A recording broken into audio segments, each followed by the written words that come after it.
पण मी म्हटलं की कशी श्रद्धा लोकांची असते, तर प्रकाशदादा म्हणले जे काय तुम्ही इथे मागाल या देवीला ते पूर्ण होतच होतं,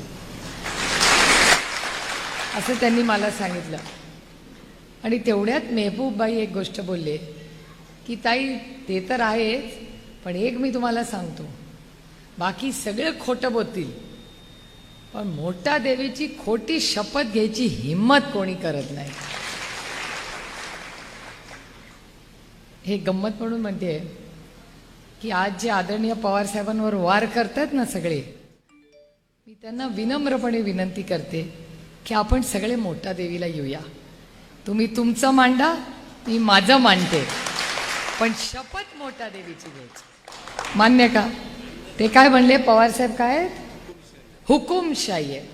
माझी त्यांना विनम्र विनंती आहे की मोठ्या देवीला या, देवीची शपथ घ्या आणि म्हणा हो पवार साहेब हुकुमशाह पद्धतीने पक्ष चालवतो. आजकाल कोण काय बोलतं याचा भरोसा नाही. तुम्ही आपला मगाशी गाडीत बोलला म्हणून मी हे बोलले. तुम्ही एक खूप महत्त्वाचं